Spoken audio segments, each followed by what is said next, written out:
Have you ever felt spiritually stuck? Like your prayers bounce off the ceiling?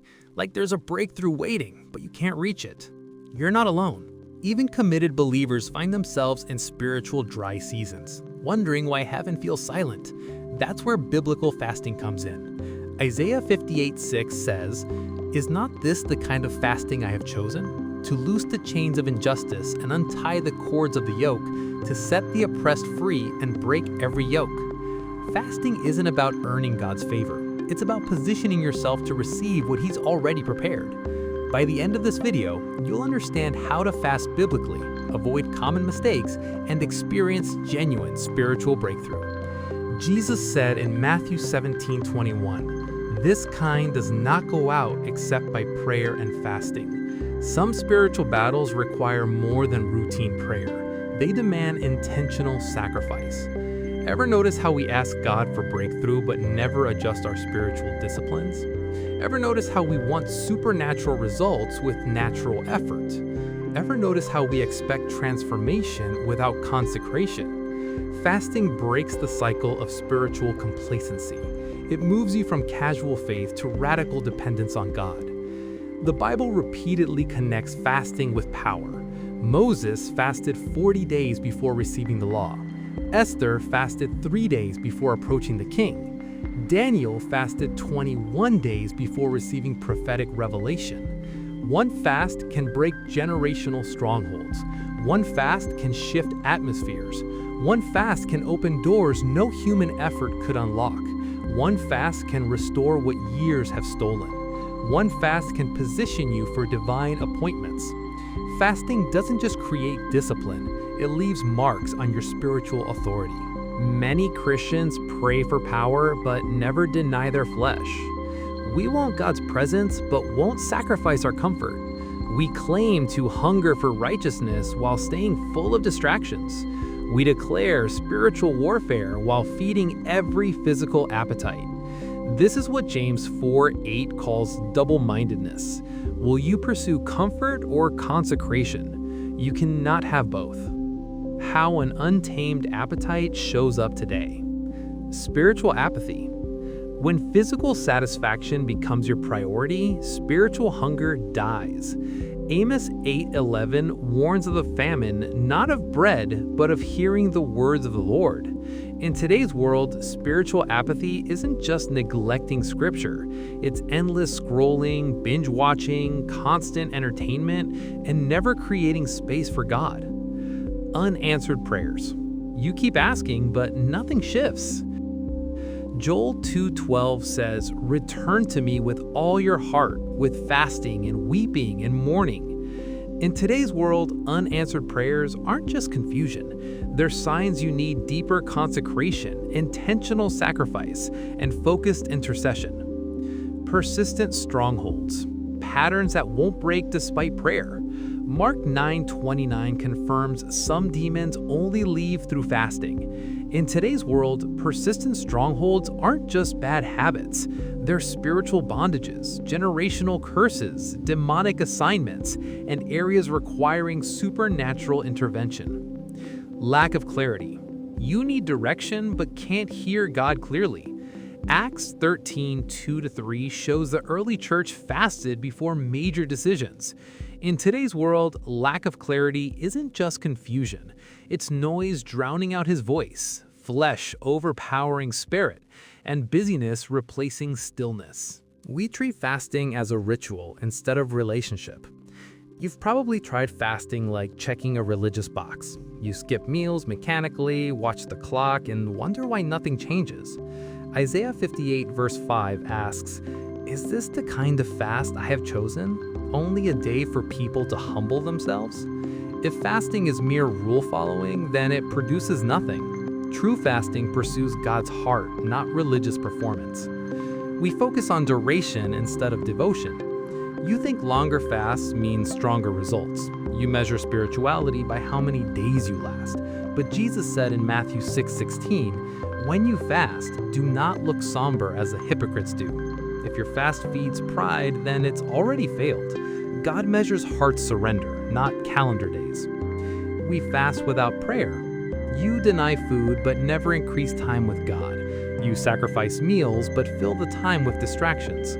Zechariah 7:5 rebukes those who fasted for themselves, not for the Lord. If fasting doesn't deepen intimacy, then you're just dieting. The power is in communion, not deprivation. Practical steps. Step 1. Set a clear spiritual purpose. Daniel 10:2-3 says, I, Daniel, mourned for 3 weeks. I ate no choice food, no meat or wine touched my lips. Daniel fasted with specific prophetic intent.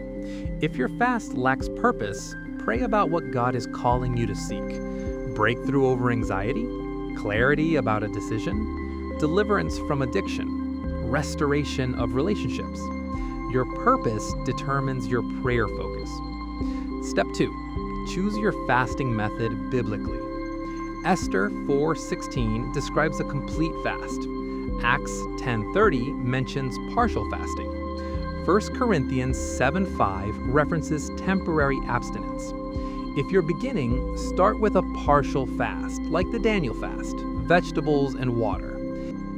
Intermediate fasters can do sunrise to sunset. Advanced consecration might include 3-day water-only fasts. Your physical health follows your spiritual wisdom. Consult a doctor if needed. Step 3. Prepare your heart before you start. Joel 2:13 instructs, rend your heart and not your garments. Return to the Lord your God. David prepared through confession before fasting.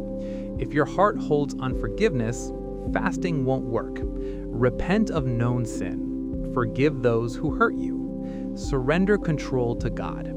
Ask the Holy Spirit to search you. Your external sacrifice follows your internal surrender. Step 4.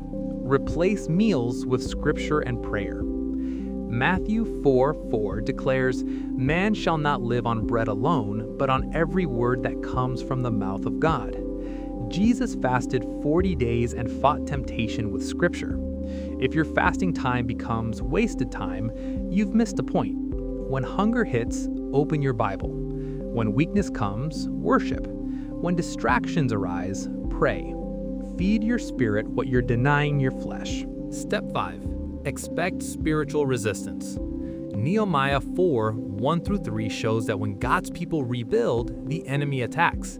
Satan fears consecrated believers. If your fast gets harder, you're threatening darkness. Attacks increase during breakthroughs. Temptations intensify during consecration. Discouragement whispers louder during fasting. Stand firm. James 4:7 promises, resist the devil and he will flee from you. If this message is speaking to your heart so far, like this video, comment fasting for breakthrough, and share this to help someone struggling with spiritual stagnation today.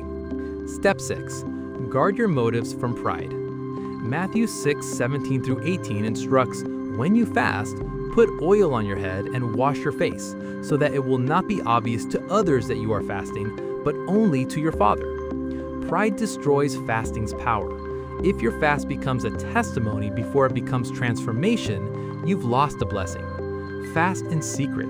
Let God reward openly. Your humility follows your hunger for Him alone. Step 7. Journal what God reveals. Habakkuk 2:2 says, write down the revelation and make it plain on tablets. God speaks powerfully during fasting. If you don't capture it, you'll forget it. Record scripture that comes alive. Write down impressions and prophetic direction. Note breakthrough moments. Document prayers answered. Your memory follows your obedience to record. Step 8. Break your fast wisely. Acts 27:33-34 shows Paul encouraging others to eat after extended fasting. Ezra 8:21-23 describes fasting before a journey, then eating afterward. If you break your fast carelessly, you can get physically sick. Reintroduce food slowly with fruits, soups, and light meals. Honor the discipline you maintained. Your body follows your wisdom in transition. Step 9. Continue the spiritual momentum. Luke 5:33-35 shows Jesus' disciples didn't fast while he was present, but would after he left. Fasting seasons end, but intimacy continues. If your fast ends and prayer stops, you've wasted the breakthrough. Maintain early mornings with God. Continue scripture meditation. Keep worship central. Sustain the hunger you developed. Your lifestyle follows your consecration choices.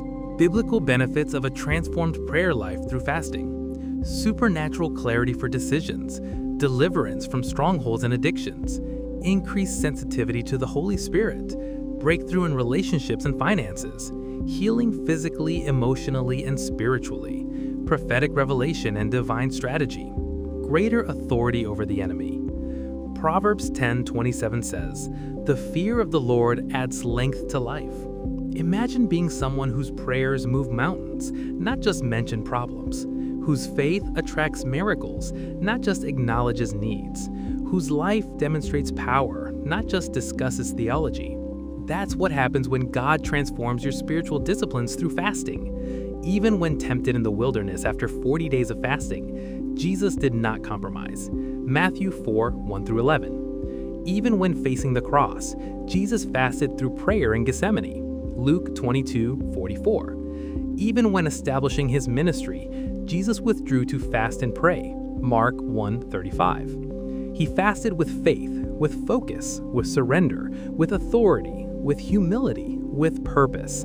And if we follow him, our fasting will reflect him.